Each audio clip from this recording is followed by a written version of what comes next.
So could you first introduce yourself and tell us your name, where you come from, and where you live now? My name is Pelika Andrade. I am from Kauai, um, born and raised here, and then I had gone away to school. I spent 25 years on the Big Island in Waimea raising my children there, and I just recently moved back to Kauai.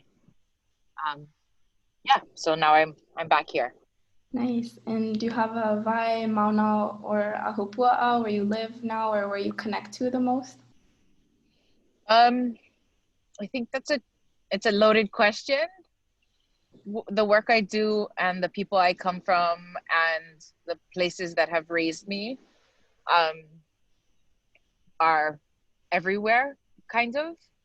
I I spent 25 years on the Big Island. So my roamings and the places that raised me there into my adulthood stretch from Kalaimano all the way up to Mahukona and to North Kohala and Waimea-ish. But I spent a lot of time in Hilo and Waipio. So there are many, many, many places that have raised me. My tutu is from Molokai, so I spent a lot of time on Molokai, and in those spaces, I spent many years on Kaho'olawe with those ohana. So Kaho'olawe has been a part of my raising. Oahu, I spent 6 years on Oahu for school, intermediate and high school. So there are places there, like Makaha and various places on Oahu that raised me. And then on Kauai, um, I was raised in Pila'a, but spent a lot of time in Ha'ena, Waipa, Hanalei, all the way out into Kekaha. My great grandmother is from that side, and we go, my name takes me through Kona on Kauai, all the way through Napali, spending childhood summers and returning back to those places on Napali coast in Miloli'i and Nulolokai. And so um, I know a lot of our Hawaii, we tie into places, but our Hawaii also ties us through our genealogies and through the places that shape us and that leave impressions on us, and we leave impressions on it.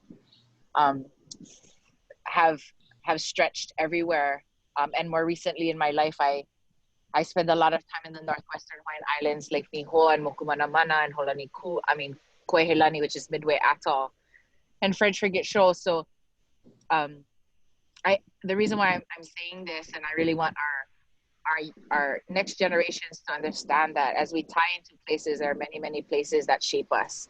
And it's not right or wrong to be shaped by only one, but to acknowledge the impressions that we leave and we are that are made upon us through all of those experiences and all of those places. So yeah. Absolutely. Yeah, in a whole lifetime, there's so many places that contribute to our Yeah. experience and raise us. Absolutely. And so at the moment, what is your job title and where do you work? I work my job title. So formally I'm extension agent for the University of Hawaii Sea Grant College program. I'm also the executive director for a nonprofit, Namaka Onauna. And those are my formal titles. My unofficial title that umbrellas all of it is I just work on behalf of my communities. So I know we get stuck in those formal titles, but I believe and every purpose that I serve is how do we work on behalf of our communities, and my vision and the vision that I work within these various spaces are aina momona. So how can I support productive and thriving communities? And so in your unofficial or official job title, you can answer however you want. What are some of your roles and responsibilities, and what does an average day look like? Maybe as the coordinator for the Sea Grant and also for the nonprofit work, since those might be different. They actually are the same. I am very lucky to do what I love and have found places that allow me to do that. I think that's important when we're talking about visioning for our future, especially up and coming and the next generation. It's to do what you love, and then it's never work.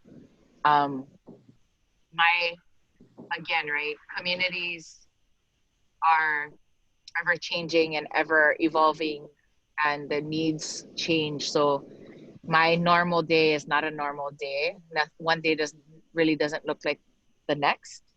Um, I serve in any capacity that is needed to support productive and thriving communities. And I know that's super broad, but so we offer programs and we offer we support other initiatives. We work in partnerships. It's all about relationships, and um, we kind of lean towards a holistic watershed health and wellness, understanding a key element is our social in I hate the word integration, our social, including our social aspects within that. I'm a true believer that the health of our people are reflected in the health of our places and vice versa. So if we only focus on one aspect like river systems or forests and we exclude our people, we continue the off balance of what that system looks like. So anyway, so my average day, which is not an average day, is filling in needs. So I write grants sometimes, and I spend a lot of time on the computer doing reports and communicating and on phone calls and Zoom meetings and meetings. Um, and then on the whole other side of the spectrum, I spend hours in the field, sometimes weeks in the field on a boat, um, doing research or supporting research or teaching.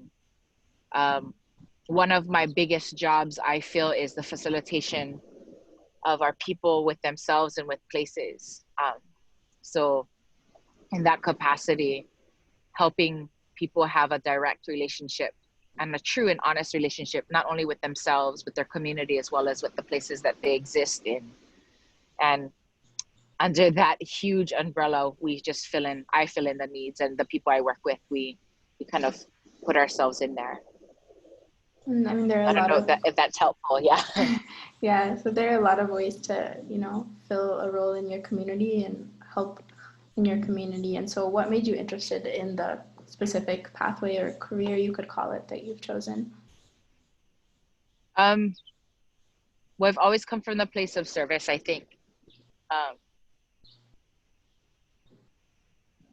we all, how I was raised and the places and the people that raised me, it was always about the collective. And it took me a while to realize that, but in looking back, it was always about the collective and our communities and those thrivingness and the productivity. Um, and education is such a interesting place to be because everything is about learning, whether it's outward or inward. And yeah, I think I naturally fell into that. I just call myself really, really bossy. It's my superpower. So I've naturally fallen into not only just the bossiness of it, but figuring out that I hold space well, but understanding the responsibility of that. So whether I'm holding space and teaching or holding space for someone else to teach, or learning to happen or engagements to happen or that facilitated conversation to happen, I've found that I'm really good at that. So that path is and letting that what I'm good at and trusting that journey to open up spaces that will continually use that skill and use that skill set to contribute. How I fell into natural resource management and the box of conservation that we're trying to break apart is I play the academic game very, very well. Um, and not everybody plays this game very well because it's only meant to serve a certain group of our community. And I just so happen to play it well. So within this academic system that only serves a really small population, and because I do it well, I was able to translate and make it relevant in our communities and in other students that maybe play it well or don't play it well, but are in the system as well. So, and then I fell into, and I'm good at at the institutional sciences as well. I understand what that structure of research looks like. I understand that the system of research and translation out into applicability. And because I do, and not everybody in our communities does, I found a way to be a conduit. And I think that's kind of some of our responsibilities, to be able to be not only a conduit for that information to get back into our community, but community values and research to get back into the institutional sciences as well, which is that bridge that sometimes is very, very hard to see, or it's not even there in some cases. So I found myself in this space where I can make institutional research relevant in our communities and connect it into Aina Momon and to productivity, and kind of be a check and balance for institutional research to understand that the dogma that's kind of behind it in some ways is not the dogma of the world, of our communities, and try to find some kind of balance and value to both sides. And there's really no both sides if you get to the end goal of both, right? We're just trying to understand the world around us and trying to get to a place where we're making improvements, and that gets lost in translation. So I'm kind of in this weird space where we're translators and we're trying to make it relevant across the board, again, in that service. So my engagement in research and my engagement in community outreach and my engagement in supporting watershed health and wellness, and all the layers of intertidal stuff. I do a lot of intertidal work. It's really just to kind of bring it into application and relevance to how it serves the greater vision of Aina Momona. I don't know if that even answered your question, but it's kind of how I fell into this. I think it's a really important point, because we have a lot of, academic, like either a professor or biologist from the Forest Service. And I think it's really important to note that, even though this is for like a middle school audience, like the academic circle can be super exclusive, and it wasn't built to like serve and communities from the ground up, and it can often like be harmful to communities and extractive.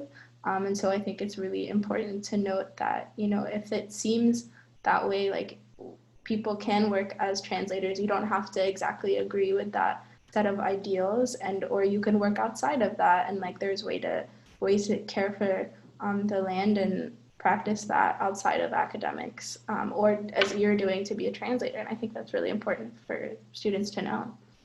Yeah, and I think it's also important for students and anyone, even scientists, to know that we're all kind of in it for the same reasons. I think if we ask the right questions, and I think the research community, the institutional research community, and the institutional community, because there are more and more of us, because I'm not the only one that's doing this, that get it, that are kind of in both worlds, good at both, and have touched both in a real way,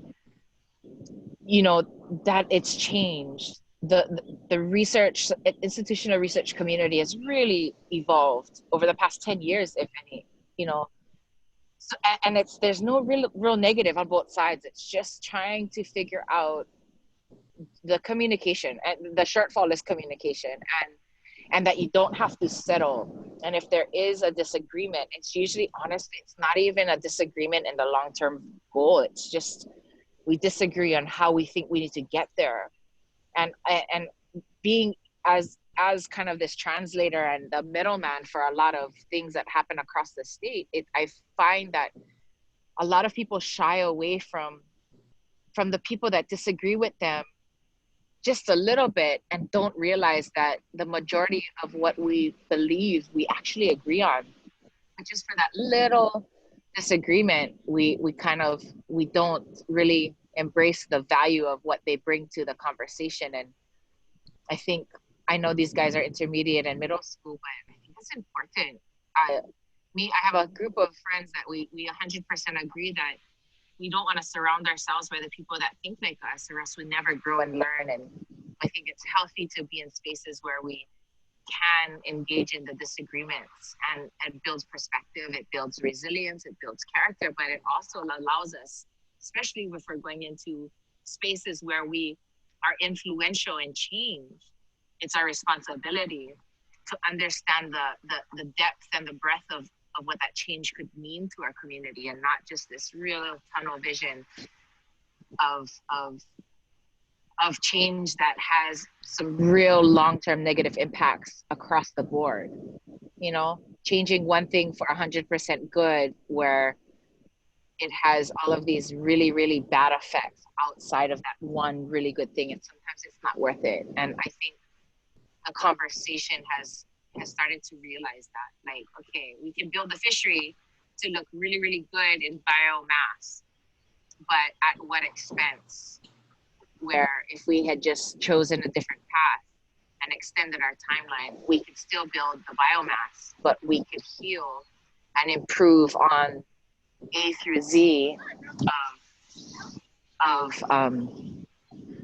of other things that were super influential in holistic health, if you will. Mm-hmm. Yeah. And I think that's really important advice, not just for career, for life, you know, putting yourself in situations that make you uncomfortable or around different perspectives and help you grow, for sure. Just because you're one of the only, you know, marine-ish watershed-based people on this panel, and that's where my heart is as well. Could you talk a little bit about like the Sea Grant, because I think folks might not know what that is, or about your like research that you're doing and what marine field work looks like? Because we've heard a lot about what it's like working in forests, but this is a little different. Excuse me. Yeah. Sorry while I burp. Okay, so I'm gonna try to do this and answer it. So redirect me if you need to, if I go off base, because that happens a lot. So Sea Grant, which I'm really, really lucky and happy about the umbrella of Sea Grant. So Sea Grant is based on like 5 different core kind of values or visions, or if you goals, if you will. And it's like hazards and resilience, coastal communities, watershed or ahupua kind of based management and conservation, a little bit of tourism and indigenous knowledge, right? So you have this really, really broad scope of potential, of possibilities, if you will. And I luckily came into under this umbrella with really, really strong watershed kind of mentality, indigenous knowledge mentality, and hazards and resilience, kind of those kinds of things. So I was very lucky to find a home and a family to formally in the university system to work under, that was allowed me to kind of grow and move in under that. It's a really big umbrella, actually. Namaka, our nonprofit, the programs that I provide under the umbrella of Sea Grant are actually built prior to my employment there at Sea Grant, were built in Namaka. So it's this really lucky combination of partnerships that I was able to fit, where I just fit both worlds. So, and being able to access the university, formal institution resources, as well as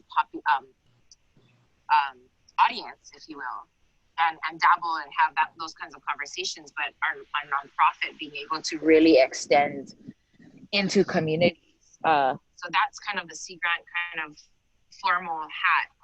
And I can dabble anywhere in that, which is great. And I would anyway, right? Again, right? I found some place that I would be doing anyway without the formal hat. Research. So my whole thing about research is, especially if we're looking at quantitative and qualitative, the whole thing that drives me is, how do I understand systems, and how do I understand a system or a community or Aina as anything that feeds us so well that anything that I choose to do in that interaction and in that existence will support productivity. And at the end of the day, that is what drives the goal of my research and the research that I involve myself with. And actually, anything that people are doing can fit into that, but they're not thinking that far ahead, if you can understand that. So, you know, if someone's just looking at, like, even up in the uplands, right, we're looking at restoration work and fire hazard and removing gorse and what that fire break looks like. You know, like there's all of this like soil health and putting trees back in, and which feed the aquifer, right? You have like all of these layers in the biodiversity and blah blah blah blah blah. You know, they're looking at a lot of the short-term goals serve, if you project it out to that long-term goal of how do I improve the system and to better serve productive spaces, then you still probably would be doing the same kind of research, but now it fits into a broader picture. And I think that's where a lot of institutional research falls short. They don't fall short in the journey of productivity. They fall short in connecting that end goal into the research and into the story, because what drives institutions, unfortunately, are publications and degrees. And that's one thing that I cannot 100% support. I understand it's part of the journey of that, but trying to raise another generation within institutions that are trying to publish and they get degrees, but not gear their research around those end goals, but really going, I want to publish and get a degree, but understand that I'm trying to find a way to help the larger picture. Just by changing the script and that narrative just is huge. So the research the tangible research that I do, we've been doing for 12 years, is on intertidal fisheries. So we have been with that idea of how do I understand this system so well that anything that I choose to do here, I do while supporting productivity. Is we've fallen into understanding. We've been looking at OPE for 12 years now, and actually only 3 years ago pulled ourselves out of just the doing what other people told us to do and went, wait. We trusted that the researchers that handed off their methodologies, their survey methodologies, thought about what we were thinking about. And then we kind of pulled our heads out of just kind of going through that and realized that it answered part of the question, right? So we could publish or get a degree, but it didn't. We were missing some components that actually hit what we wanted to get to, which is productive systems, right? And how do we answer that? And how do we include all of those things? So we just revamped it and hybridized that system. And then I've been also helping with stream surveys too. And then because we had that aha moment with the intertidal stuff, I looked at all of the stream survey stuff that we were doing, and you got to understand it before you can make changes or what enhance or hybridize. And then I was like, wait, we're missing some stuff here, so we hybridized that as well. So we're looking at productivity, not just like how much things are here, but we're looking at the productive capacity of our spaces. So if we harvest, which is the ultimate goal, right? Feeding our communities, because feeding our communities is, and I say that as a goal because this is huge for our people to understand, and this is where the disconnect between conservation, soul conservation, and preservation minded people miss, is if we have this sole goal of conservation preservation for a museum type end goal, it's still collectively on a global scale undermines the health and wellness of our world. An example of that is, with these no-take zones or the leave alone zones, or that mentality of we're just gonna block, close, shut down. Not only are there huge negative social impacts to our people, which our people were connected to Aina because Ainas are feeders in multiple layers, but think about, we closed down a whole fishery. Where do we now get our food from? Well, we get it from Costco. And where does Costco get their food from? They get it from a fishery. So not only are we still tapping into some fisheries somewhere in the world, we're tapping into all of the bad practices that are attached to mass production, right? So as we preserve more sustainable place-based and enhance, and by practicing that, we start to enhance and be able to understand it where so we can make it more productive and refined and work for us. We just shut it down. We shut down the ability for our people to think on behalf of production, right? And now we still support mass production, which is detrimental to our world in the cattle industry, in pasteurization, in just like every single layer of it. And then you add shipping and packaging and blah, blah, blah, and antibiotics. And right. So in conservation, we don't understand that down the line in a localized preservation minded way, we actually are contributing to the globalized problem of degradation of our world, right? Like in big picture. So we have to like keep going back and forth. And there's times where we do have to make that decision, but most times we don't. So going back to fisheries management, the whole intent is wanting to find ways where our fisheries are continually productive, where we're not looking at it as our end goal is biomass biodiversity, but our end goal is productivity, which depends on biomass biodiversity plus harvesting. So you add in that other component, our solutions start to change. So if we're only looking at a system and a fishery for biomass and biodiversity, we only have solutions A, B, and C. But if we brought in the end goal of we want biomass and we want productivity and we want biodiversity because we want to be able to feed, and in order to feed and have productive spaces, we're needing all of those things. Now the problem and the solution blows up into the possibility of addressing all of those needs and just those 2 or 3 singular needs that we now limit the end goal. Does that make sense? Yeah. So when we're looking at intertidal, right, if we're only looking from the more traditional institutional goal of, well, a healthy system is biomass biodiversity production, right?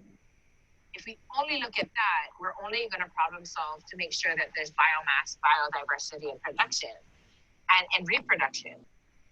But it doesn't allow for the conversation of, well, what does it look like now when we start to harvest that, right? But if we put into the equation very, very early, like we want to harvest from this for production's sake and maintain good habitat and maintain biodiversity and maintain biomass and the production of it all, then we're looking at a different solution base. So fish, we have this.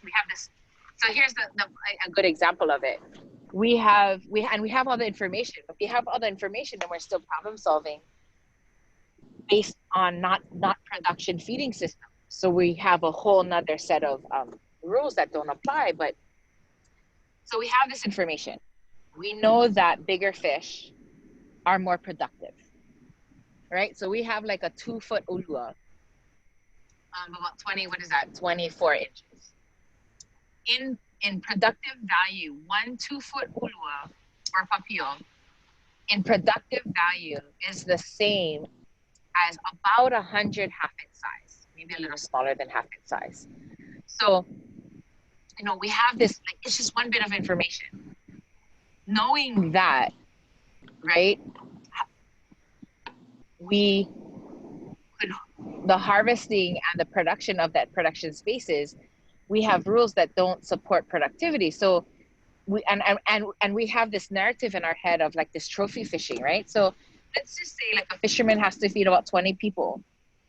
So we ask them to go out there, and we have the community at large has this idea that plenty means healthy. So we also have to change what we believe is healthy. Productivity does not look like healthy.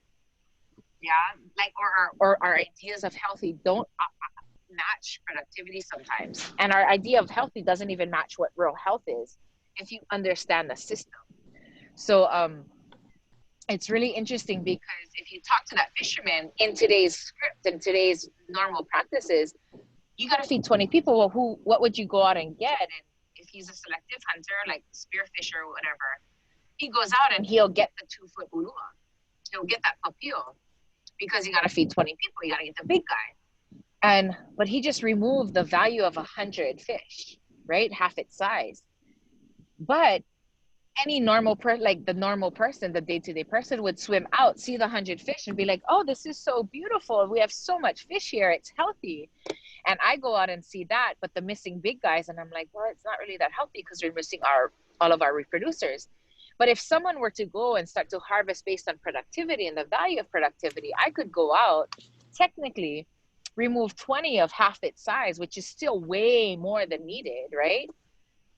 To feed 20 people and still leave enough fish in the system to feed people, but continue production. You know what I mean? So just in production space, just kind of changing that idea of what a what production could look like and how do we fit in our needs with production. And then we think about other things like ciguatera and the toxins that are oh, I'm like blanking on words that are found in our fish over time, right? So the older a fish, the more toxins they have in them, right? More, especially ulua that are top of the food chain, they are bioaccumulation is the word, right? They're accumulating toxins over their lifetime that they don't flush. The older a fish, we're having more and more toxins that we're consuming and accumulating ourselves. So, and then we look at the flavor, which again, I honestly think our people have lost. And as I travel and spend time in really rural communities in the South Pacific, we forget about flavor and that ono and the deliciousness. And you talk to kupuna, the old ones that aren't caught up on this trophy size kind of fishing, and their ono is for the small young fish. They're delicious and they're sweet. And you know, so if we talk about like really thinking about the information we do know, you know, if we went fishing in our fisheries, taking smaller fish, you know, and again, it's not as simple, but like in this one little instance, right? Taking smaller fish, we're leaving reproducers. So we hit production. Taking smaller fish, we still get ono. We still get the deliciousness. Taking smaller fish, we get less toxins, right? We have like there's all the reasons to switch behaviors and switch that and look at fishery management through another lens of productivity and all of those other components. We still will have what I believe are healthy systems. They just don't look what we have grown to believe a healthy system looks like. A lot of people think you go into a forest or you go out, well, let's talk about the shoreline. You go to the forest, as long as there's plenty limu, plenty opihi, plenty hauki, plenty this, plenty that, it's healthy.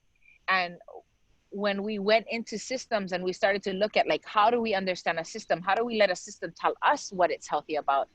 We're finding that depending on the season, like, and I show a picture, a series of pictures of the same piece of rock, like the papa on a shoreline.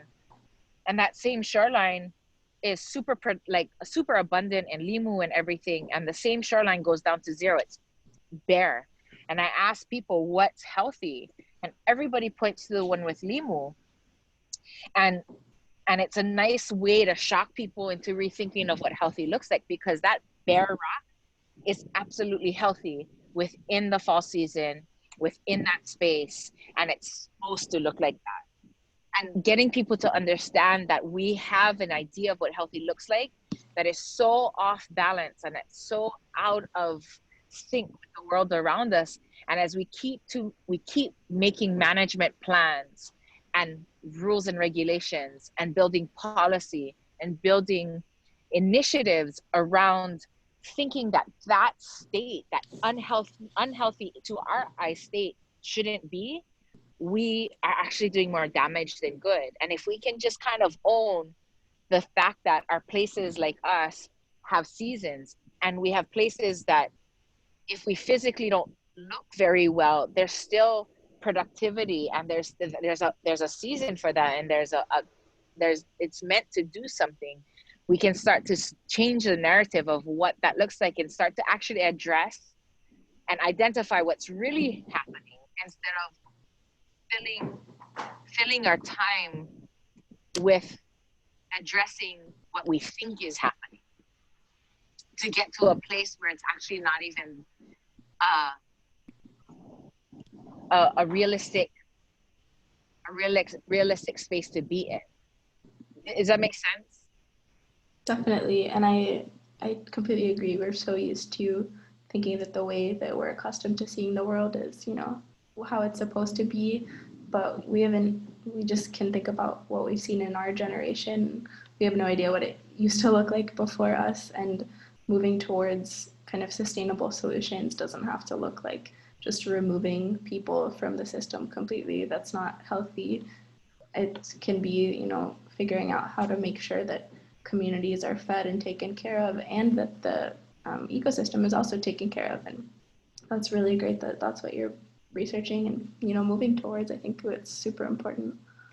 And the thing too is, I think it's important to understand too that we're not trying to make it looked like 100 years ago, and getting people to really, really own that and own the fact that the relationship the journey that our grandparents, great grandparents had was this beautiful journey, that direct relationship with their places, and they were allowed, unlike us, to have a relationship with the world around them, understand the relationship that was passed from their grandparents and their parents, but have the freedom to build that relationship and adjust it to the needs and the applicability of their lives.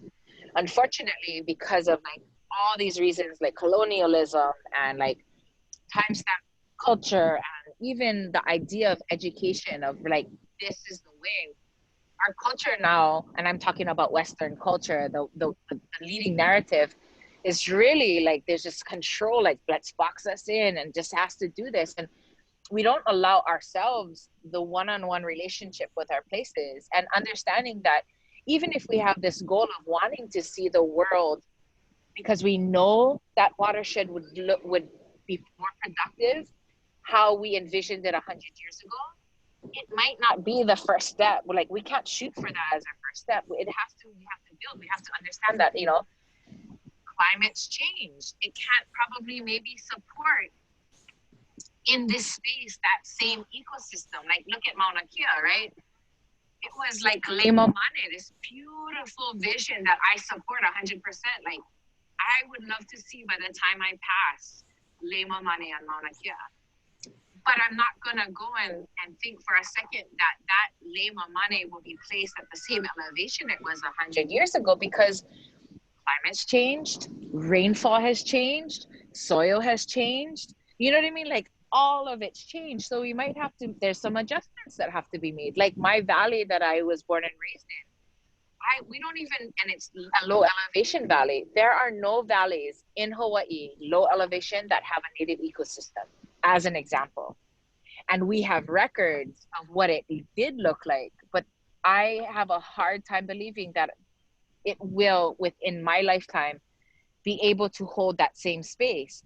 We might have to make some adjustments and introduce another kind of community that fits the soil now, that fits the waterfall, that the rainfall, that fits the use of, that is resilient to what we have, like pigs and stuff that didn't mean the stressors that may not have been there, or the successes and supportive mechanisms that are there now that weren't there before. And our job and what I believe the tradition is for our people, and the resiliency of our people, is that it's resiliency. The tradition is productivity.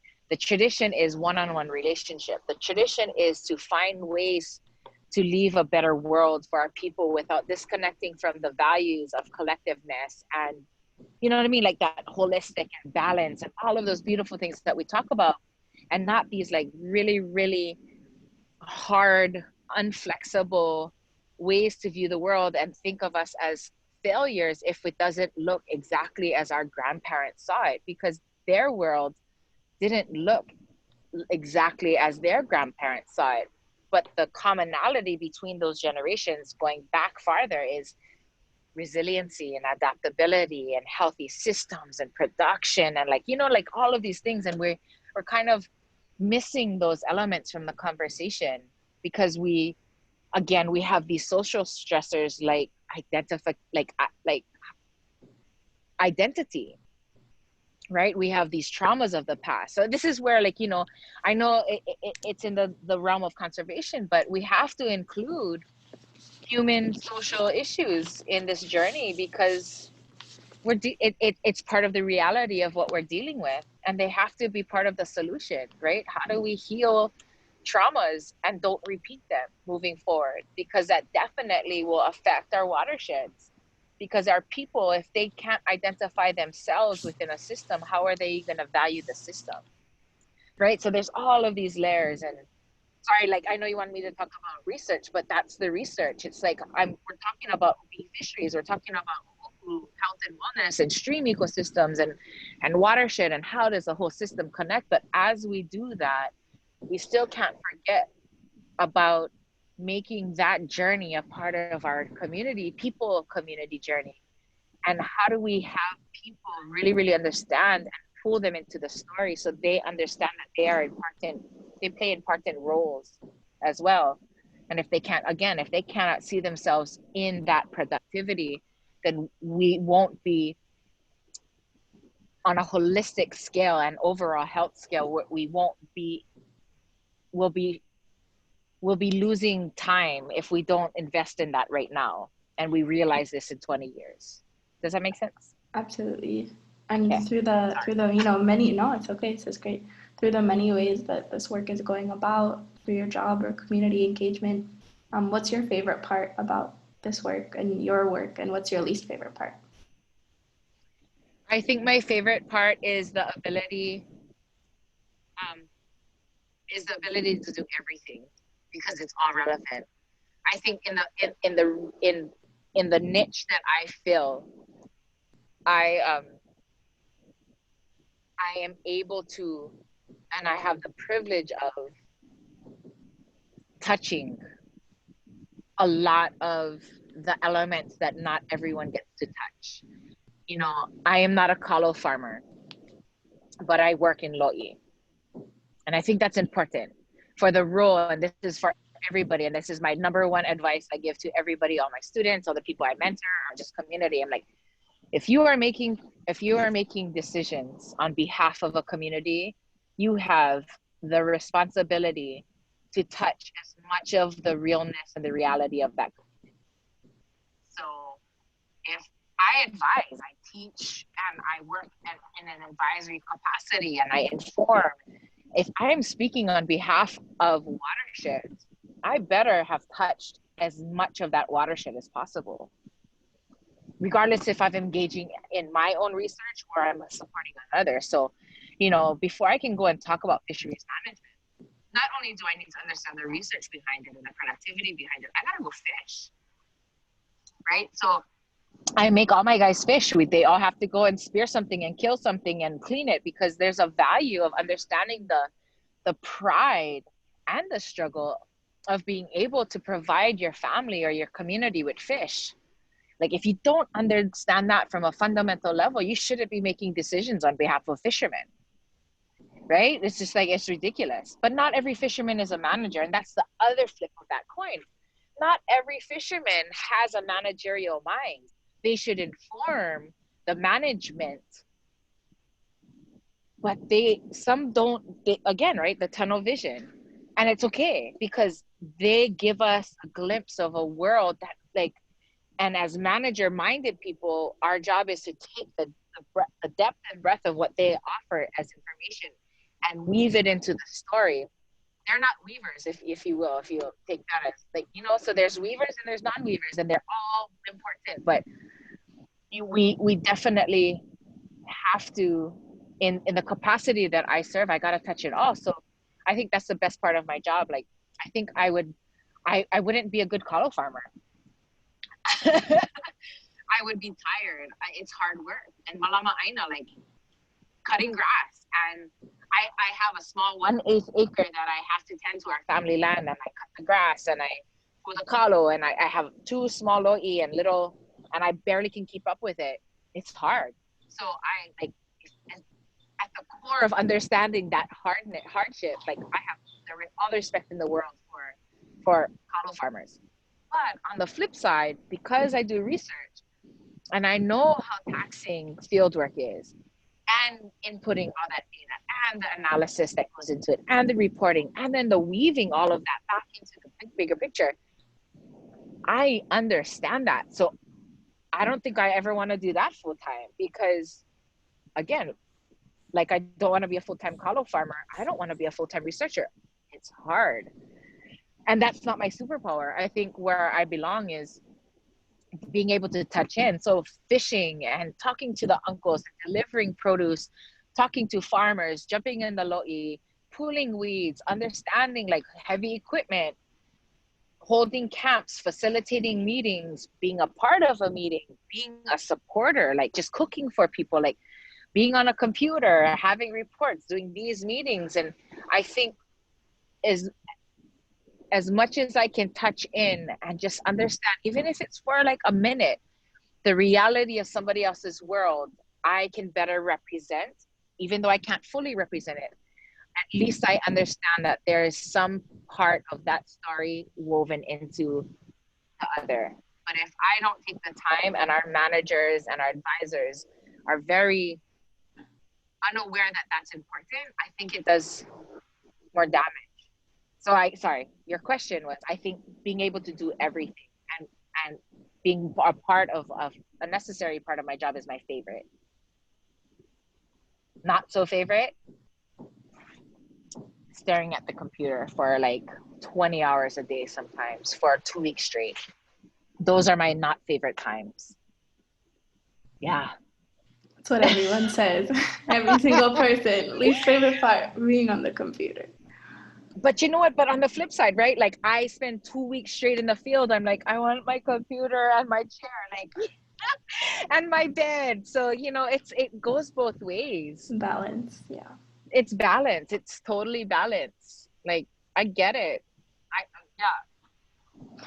Oh, that's great. And I definitely think we need, all kinds of people. Like, our researchers is great and kalo farmers is great, but we can't get the connection you're talking about if we don't have the people working in between.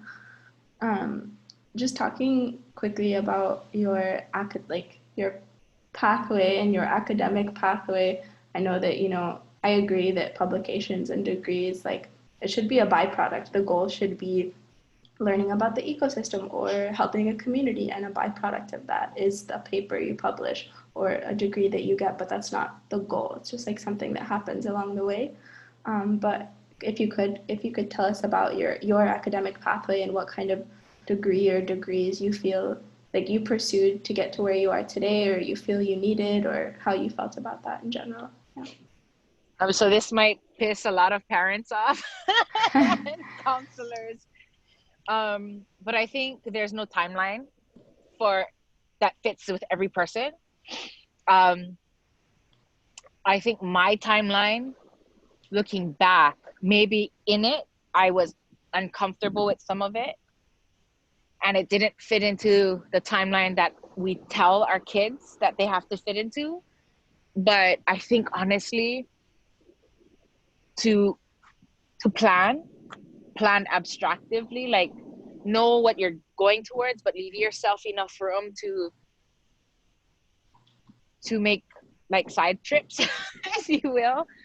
I think the whole journey is important. And I think very, very early on, because of my parents, I realized that to trust. And I think this is, if anything, and I encourage my kids to, I have 3 adult children, that, make a plan. You still have to work hard. You still always gotta, you still gotta work. You still gotta hold dignity and integrity, character. All of that's important. Collective contribution, service, that's all important. And have an idea of where you want to get, but let yourself the trust in the journey, and give yourself room to grow. Failures are good. Mistakes are good, because they're the biggest. You don't learn from success. You learn the biggest lessons from failure. So leaving the trust factor open to be where you need to be. So, and the reason why I'm saying this is, so the example of my parents, which is kind of cool. It's, both of them didn't get college degrees till after we were born. And when me and my brothers were at an age where they could go back to school, because we were all in school, my parents started to go back to get their AA and their BA, and then onto their PhD level people right now. But my mom is she's an artist, but she also is very, very good at math. So she was gonna, right, she was gonna go back to school, and this is where counselors and parents will kill me, is she was gonna go back to school, and she was like, okay, math teacher,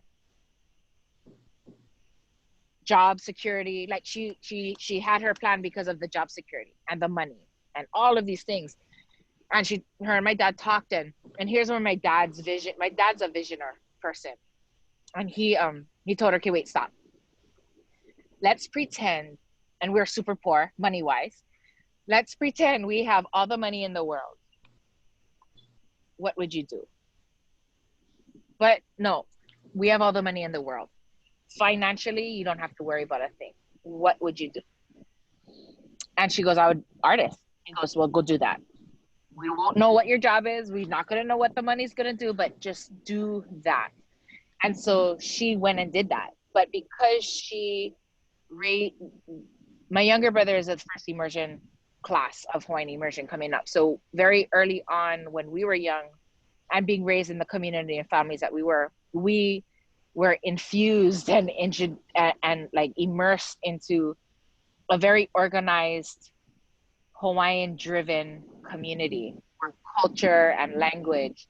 So I think that made a big difference too. So not only was she following her artist track in an institutional setting, she was also infused by that community of like, how do we push a native narrative? And then she put it into the art. So her path led her by just following her where her heart was and her gift was. She has her MFA in Masters of Fine Arts, which is an equivalent to a PhD. But because of her path within the Hawaiian community and the institution and pairing those two, she created the art department within Hawaiian Studies at UH Manoa. You know what I mean? Which is now part of a master's program, and they're building it to a PhD program within the bigger Hawaii Nui Akea. So you know what I mean? So that's the example. My father did the same thing. He just was like Hawaiian Studies. He had a responsibility to learn language because as a Hawaiian, that was his responsibility. So he went into Hawaiian Studies, as my mother did as well. And now and because of his love for the land and farming and sustainability, he created within Hawaii Nui Akea at Manoa, created as through PhD in geography, created the Malama Aina track in that, which now serves as a graduate program that moves on. So with that kind of example, my education was, I graduated from high school, Kamehameha. I went to UH Hilo because my parents are at Manoa, so I wanted to get away from them. And I didn't have parents that were like, this is your 4-year plan, blah, blah, blah, blah. I literally, no idea. I looked at the class schedule and I took every single class that interested me. I took nothing that was a general ed. I took nothing that wasn't interested. I just went and I was just like, cool. And I had classes early in the morning, late at night, every single day. I had no scheduling things, but I just wanted to I'm like, oh, that and that and that sounds cool. And I just took whatever I wanted. And the cool thing about that was, it wasn't so much the class. It introduced me to a network of people that were upperclassmen, because I didn't take freshman classes. I just took read everything that you like is probably upper level classes. So I just took all of those. But I got into these classes that had upperclassmen that were already going to YPO with Uncle Kia and working on weekends there. I met people that I grew up on voyaging canoes and in outrigger canoes. I met crew members on Makali'i. So then my first month in my first semester of college, I got introduced to the voyaging canoe Makali'i, and then I was hooked and I started sailing and teaching kids that were 2 years younger than me in high school how to sail, right? So I kind of just didn't have a plan. I just knew I just kind of was on this journey and just stoked for it and just said yes to anything. And I think that's where I think our people, I'm just just say yes. Because if you start saying no to the invitations, they'll stop coming. And I very early on was just a yes person. I'm down. I will try anything once. So I did that. And then I went sailing. I met my ex-husband and we were going to go on a voyage. So I dropped out of school and my education transferred from an institution to a community and a canoe. And I spent 24/7 on a canoe sailing the archipelago and going into communities and every coastline, teaching hundreds of students how to dry dock, sail canoes. And then I got pregnant. I had my son, my eldest, when I was 21. And then that shifted, right? Because now I'm raising a child, and I sailed all the way up until I couldn't move on the canoe anymore. And then I was yeah, like carried my little cooler around with all of my food I could eat because I was sick all the time. And Oh. just doing that. And yeah, stop pulling the rope, Pelika. Stop diving the anchors. I'm like, well, I can still dive. And so just yes. And I just went, and then I had my son at 21. I had twin girls at 23. At that time, my son went off to Punana, and then your world changes because now your focus is. So I went into formal education because now it was a need for my children to see Hawaiian language needed, even though I could speak a little bit.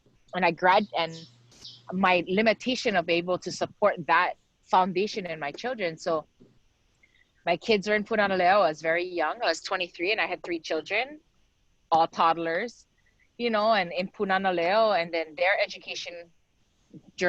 formal education journey started. So once they were all in school and my daughters went to Punana Leo a few years later, I went back to school and then I got my BA because I realized then that I couldn't offer them and my community the resources that I had access to when I was growing up.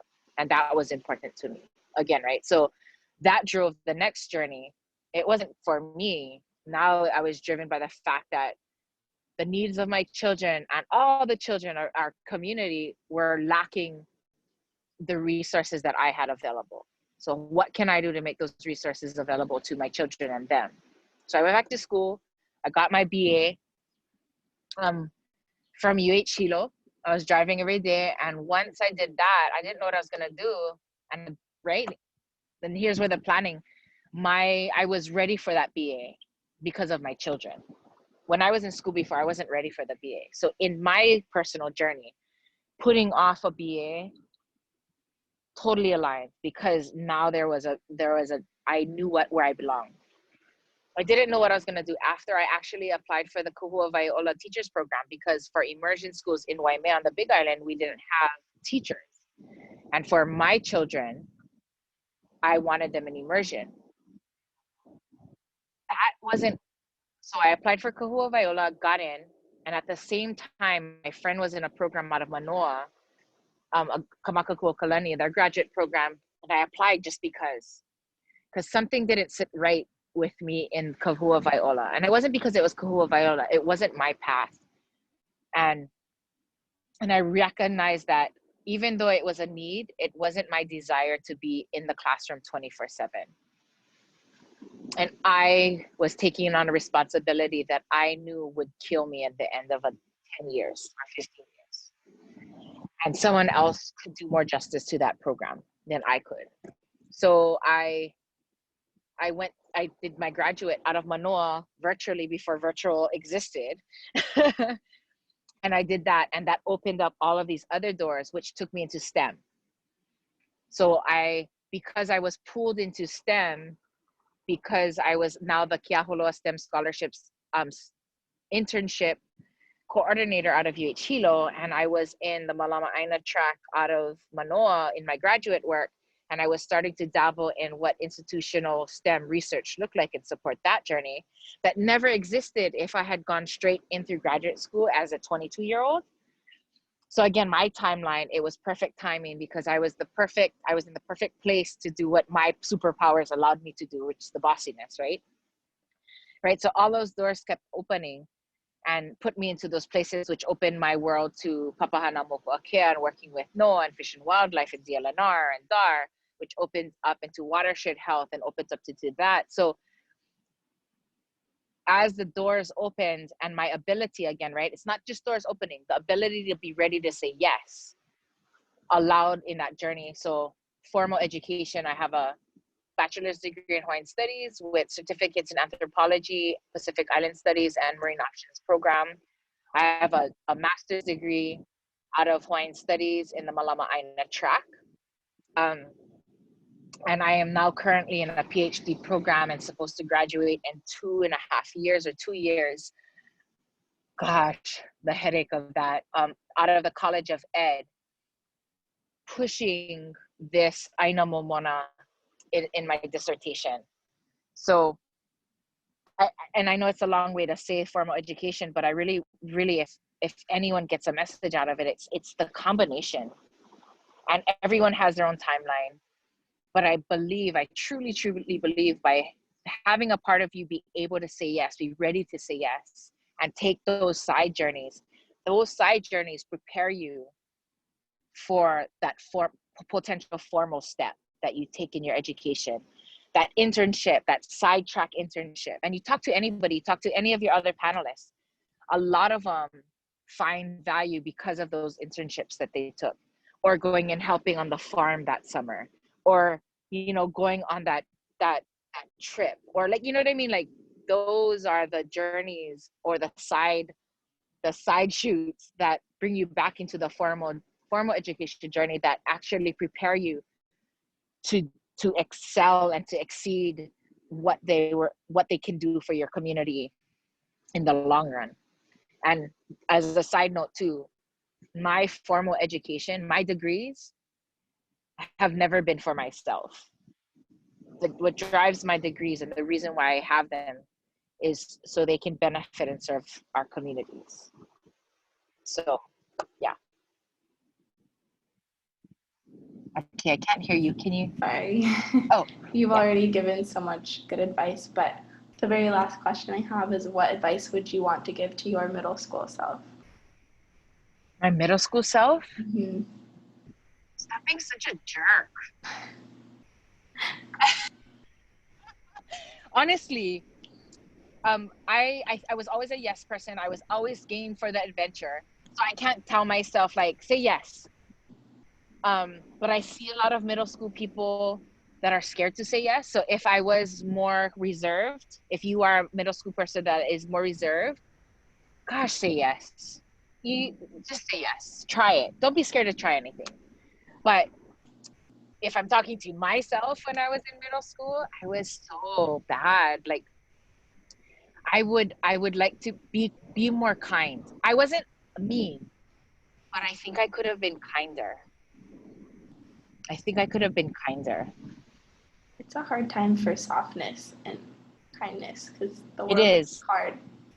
I And in that remember that. stage, because we want to fit in, right? We want to fit in, and especially with social media, everybody wants to be liked and everybody wants to feel this idea of what it is. And I'm sitting there going, don't be that girl, or don't be that guy. You don't want to be that mean guy, because it might make sense to you now, but in 5, 6 years, you're going to look back and still cringe. I still cringe. I'm like, oh my God, I was so horrible. So be kind. Oh, mahalo nui loa. This has been so helpful. Thank you so much for doing this. Yeah, thanks for letting me talk.